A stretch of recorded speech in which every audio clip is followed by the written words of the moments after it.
তিন দলকে দেখছি, তিন দলই চোর, কেউ ভালো না। জামাত তো মাঠে লাফায়। জামাতের ওনাদের কোনো রেসপন্সিভ লাগে না। জামাতকে দিয়ে দেখি কিভাবে দেশ চালায়। কাকে দিব এটা আমাদের মনে মনে আছে, সরাসরি বলা ঠিক না।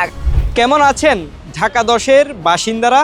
ত্রয়োদশ জাতীয় সংসদ নির্বাচনে আপনার পছন্দের প্রার্থীকে দেখছেন ভোটের সময়। সঙ্গে আছি আমি মেহেদী হাসান তালহা। আমি জাহেদুল ইসলাম আরিফ। আসছি আপনার কাছে। প্রস্তুত তো?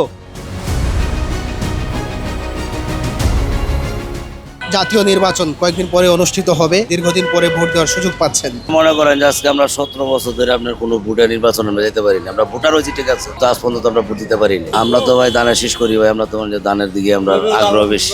রবিউল আলম রবি ভাই আর সাবরাই বেশি। উনি যদি মাঠ পর্যায়ে থেকে যদি কাজ করে ইনশাল্লাহ চাঁদাবাজি নির্মূল করতে পারবে। সামনে তো ভোট, কাকে ভোট দিচ্ছেন? যেটা ভালো মনে করি এটাই দিব, কেউ তো কেউ কম না, যোগ্য যেটা ভালো মনে করি এটাই দিব।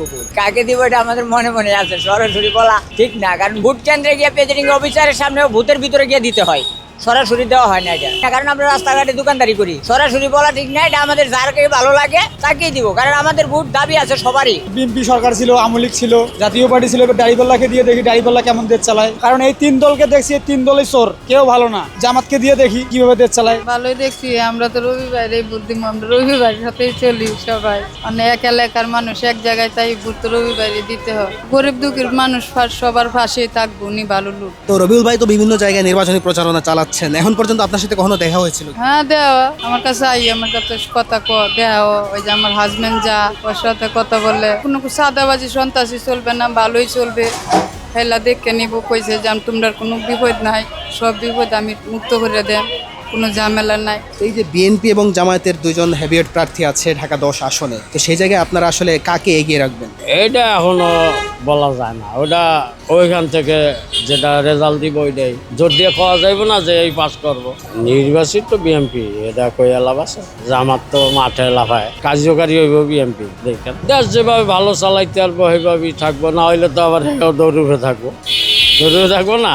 সবাই তো হারে সমর্থক দিতে আছে। বরাবরই এখানে তো বিএনপির ফিল্ড ভালো, জামাতের কাউকে আসলে চিনি না, চেনা মুখ না আর কি। আর বিএনপির যে উনি আছেন, উনি ওনাকে চিনি পার্সোনালি, উনি ফ্রেন্ডলি, প্লাস মানে ফেস টু ফেস দেখা হয়েছে, হয়তো আমাদের এখানে কাজের জন্য বের হলো। আর জামাতের ওনাদের কোনো রেসপন্সিভ লাগে না আর কি, হয়তো বা পৌঁছাতে পারেন। ম্যান পাওয়ারের একটা ইস্যু, প্লাস মাঠ পর্যায়ে তৃণমূল পর্যায়ে করতে তাদের একটা টাইম লাগবে, হয়তো বা সেটার জন্য অ্যাকসেপ্টেড আর কি। এবার নির্বাচনে আসলে কেমন প্রার্থী চাচ্ছেন এবং কাকে আপনি যোগ্য মনে করছেন?